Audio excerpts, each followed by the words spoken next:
Fala galera, aí trazendo mais um vídeo de outro personagem que eu considero extremamente foda no mundo dos animes. Saindo um pouco de Toaru e dessa vez indo até Fate, agora vamos falar sobre um dos mais badass de Fate a aparecer na história.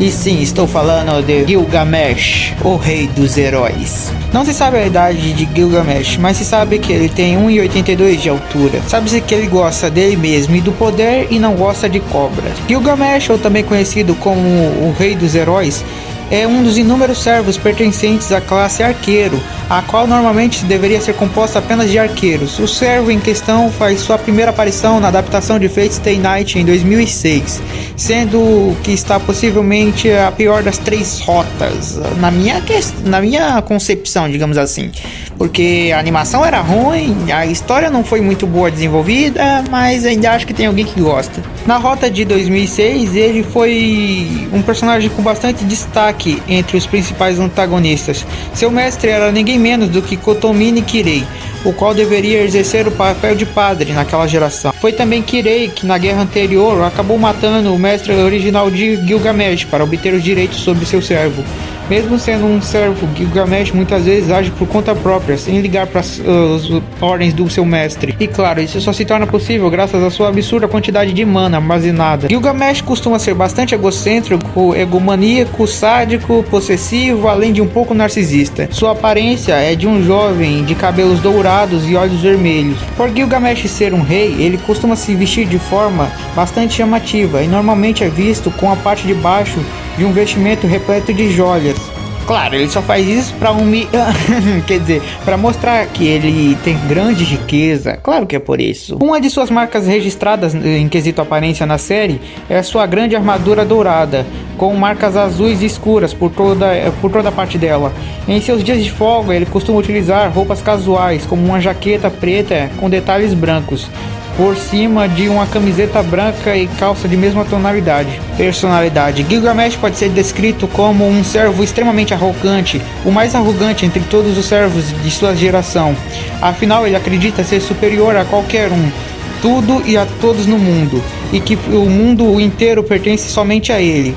Ou seja, comparando ele mesmo a um deus. Suas incríveis habilidades fazem com que ele seja extremamente confiante em luta e acabe se tornando um alívio para o tédio, batalhar com as pessoas mais fortes do mundo. Além disso, seu orgulho é tanto que nunca quer perder, nem mesmo que perca, ele não vai abaixar a cabeça para a pessoa que o derrotou. Isso ficou mais evidente ainda quando ele lutou contra Shiro e Mia, passado. O grande rei, meio deus, meio humano dos heróis, nascido da união entre o rei de Uruk, Lugubanda, e a deusa Rimiante, ele governou a cidade de Sumero, de Uruk, na capital da antiga Mesopotâmia. Ele era um ser supremo e transcendente, tão divino ao ponto de ser 2/3 deus e 1/3 humano, e nenhum outro no mundo poderia se igualar a ele. Ele era um disposta, dotado de grande divindade e acreditava ser invencível.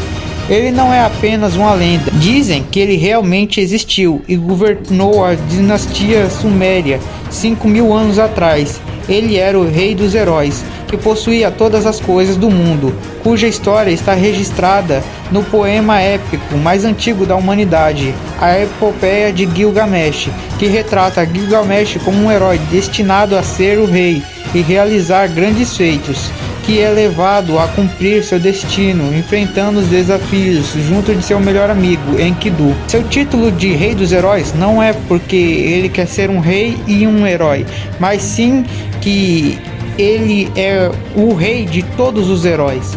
Ele é o herói mais antigo da humanidade, a origem de todos os mitos, o modelo dos quais os heróis futuros iriam se basear. Antes do seu nascimento, seu pai, Lugubanda, fez um acordo com Sefar a fim de ser poupado e permitindo que Gilgamesh nascesse.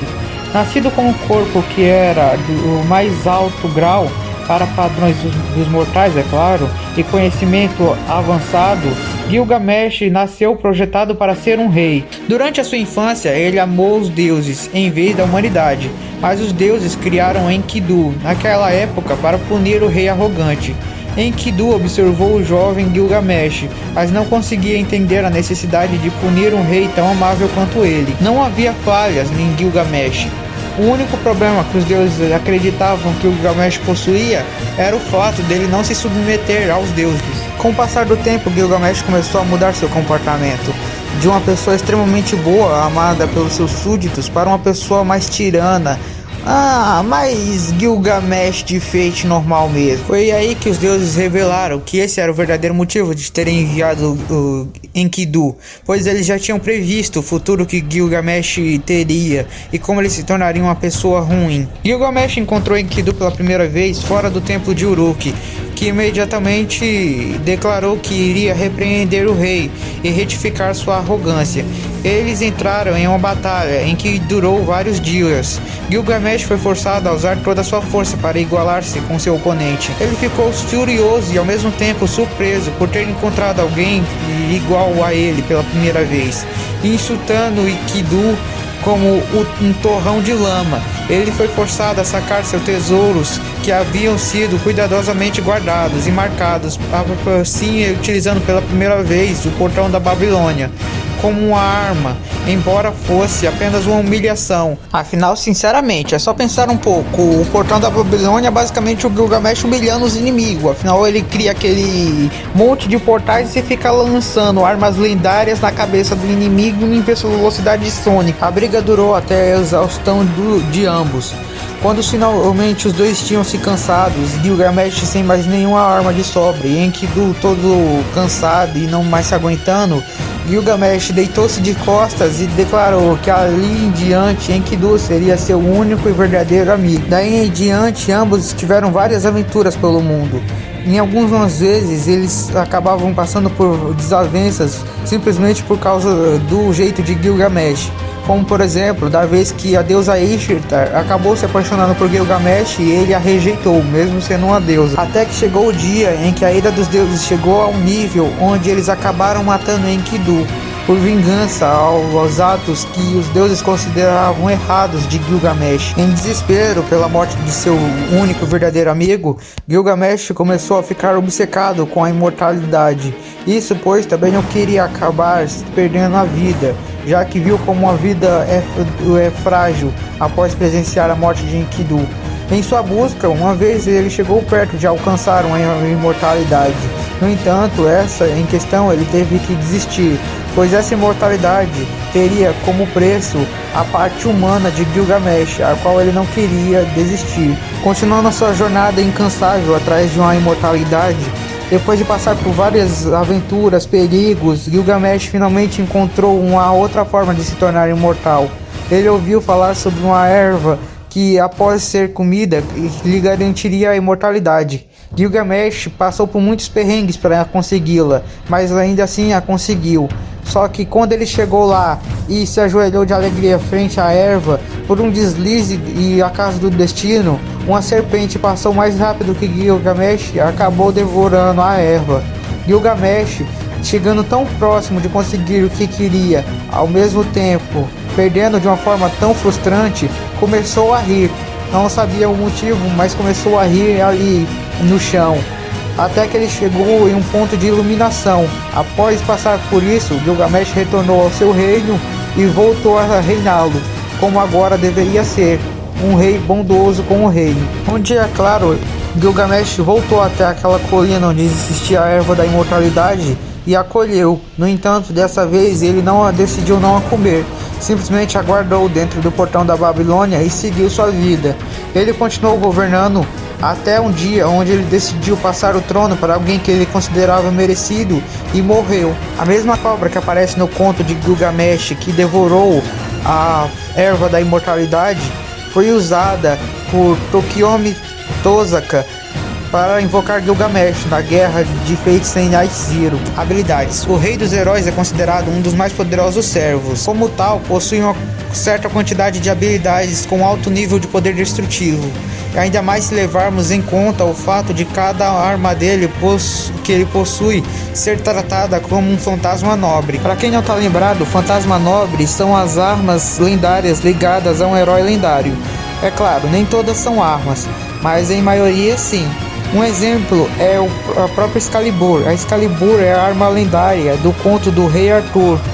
E por ser ligada a um herói, que é o Rei Arthur, por ser a Excalibur ser a espada lendária, ela em si é um fantasma nobre. Mas como eu disse, nem todas têm que ser uma arma. Como por exemplo, o Coliseu Dourado de Nero Claudius. O fantasma nobre de Nero Claudius era o próprio Coliseu. O fantasma nobre de Gilgamesh é o portão da Babilônia. São pequenos portais que se abrem normalmente atrás de Gilgamesh, de onde ele é capaz de disparar várias armas.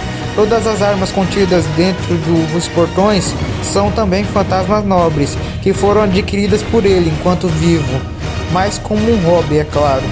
Fazer uso dos portais em qualquer direção, como armadilha, causando grande dano aos adversários, além, é claro, de todas as armas que ele tira de lá e lança em uma velocidade sônica, faz com que os portões da Babilônia sejam provavelmente o fantasma nobre mais versátil e útil de ser utilizado por um personagem e conseguir derrotar vários outros sem nem precisar de protagonismo. E a Espada da Ruptura é a principal arma de Gilgamesh, sendo esse seu principal fantasma nobre quando se trata de batalhas.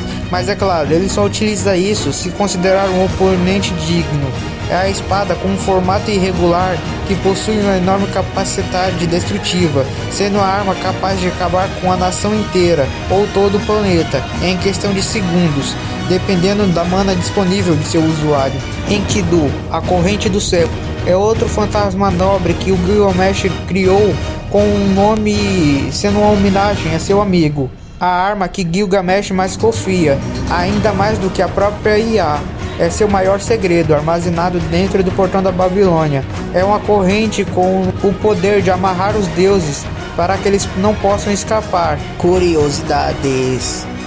O mesmo dublador de Gilgamesh é o dublador de Rob Lucy de One Piece, Sanemi de Demon Slayer e Heka Yoshimiya de Fire Force, entre outros que estão aparecendo aí. Gilgamesh já apareceu em uma forma meio infantil em Fate Ilha. Na primeira adaptação de Fate, Gilgamesh era apaixonado por Saber. A todo momento na série, a palavra que Gilgamesh mais gosta de falar é Zashun, que significaria algo como impuro, falso ou vira-lata. Gilgamesh é o personagem que mais apareceu nas obras de Fate.